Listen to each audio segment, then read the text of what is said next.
dhismaha wadada tabca ee isku xidha magaalo xeebeedda Maydh iyo sidoo kale Ceerigaabo oo uu gacanta ku hayo dhismaheeda ururka DID oo ka diiwaan gashan wadanka UK iyo Somaliland ayaa noqonaysa haddii lagu guuleysto mid horumar ballaaran u horseeda bulshada gobolka Sanaag.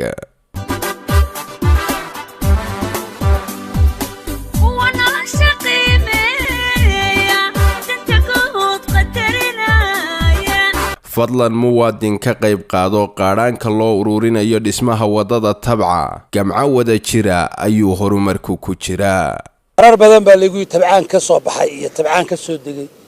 laakiin marna maskaxdayda may gelin sawirkan aan maanta arkay ka xukuumad ahaana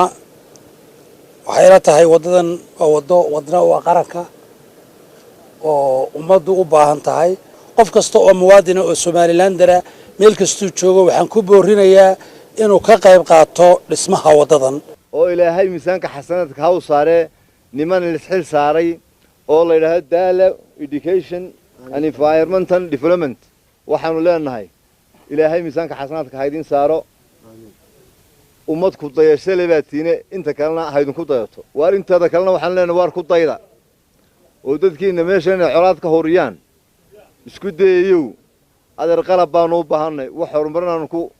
waxbarashaan u baahanay deganaanshaan u baahanay biyaan u baahanay imika wadayno sameyn karaan dhaanbay noo qodi karaan waxa kale u baahdaan amba shidaal ha noqoto amba waxa noqoto inaanu raadino diyaar baan u leyn inaanu isku rogooyinka wax saar laayeen u raadino diyaar baan u leenahay iskaashigaas wuxuu noogu soconayaan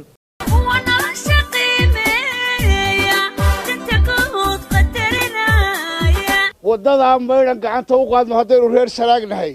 mid ma jarafad keena iyo mid macadaad keena iyo mid bahal daamurkii keena war fadhiga ha laga kaco hadaynu reer Sanaagnahay waxaynu ballanay inaynu wadada tabca saweysano xeeb la'aan baa laynagu dhaafay wada la'aan baa laynagu dhaafay waxa aynu haysano cidina ma haysato dadkeena halka fadhiya iyo dadka la mid ah TV-da ka dhageysanaya war halka dollar ee meel akoon loogu tubaa wax buu noqonayaa wadooyinka waxaan reer Sanaag ku horinayaa wadooyinku waa meelaha laga dhismo waxa weeyaan infrastructure horumarka iyaga lambar 1 ka wadadani waa wada caam ah oo waxa weeyaan maxay ahayto aad garanaysaan oo Ceerigaabo iyo Maydh isku xidha cid kastoo waxa weeyaan uu gaaro hadalkani waxaan insha Allah ugu baaqaynaa wadada inay ka qayb qaataan oo waxa weeyaan si mug looga qayb qaataan haday qurba joog tahay iyo hadii ay tahay dadka gudahaba waana sadaqa jaariye ah cid Allah la cid wax ku darsataa dhowr kiiloomitir waanu sameynay in badan aynu sii wadaan doonaa mashruucyada SDF mashaariicda kale hay'adaha wadadaas in xil weyn la iska saaro waa wada isku xidhaysa guban xeebihii Somaliland iyo ogadii taariikhdu qarin ma ihiso ilaahayna qarin maayo taariikhdu qarin ma ihiso ilaahayna qarin maayo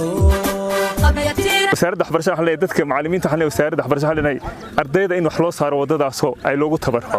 ciidamada sidoo kale waxaan leeyahay ciidanka wax loo saaro bishi wax looga gooyo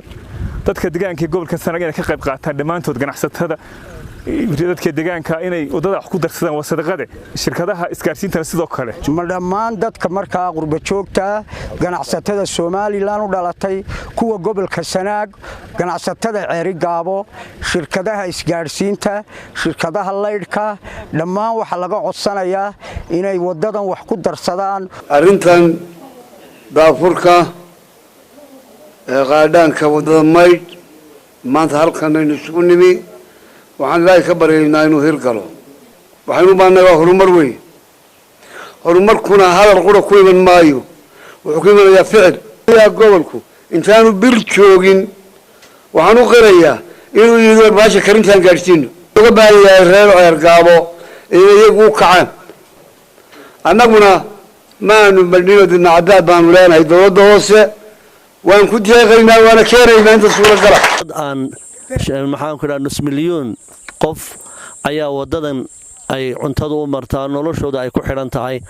waana wada aad u cadilan oo hadda arkaysaan marka walaalaha haddii aan la yiraahdo daafaha adduunyada iyo dagal joogtaba waxaan aad iyo aad ugu boorinayaa ihsaanka iyo wanaagga la wado inay wax ku darsadaan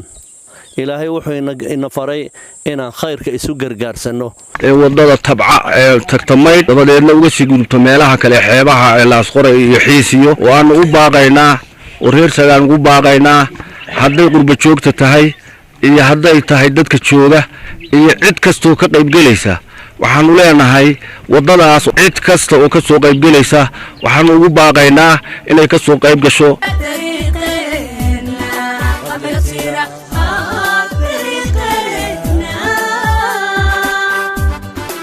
muwaadin tabarucaadkaaga ku hagaaji lambarada iyo akoonnada shaashada ka muuqda.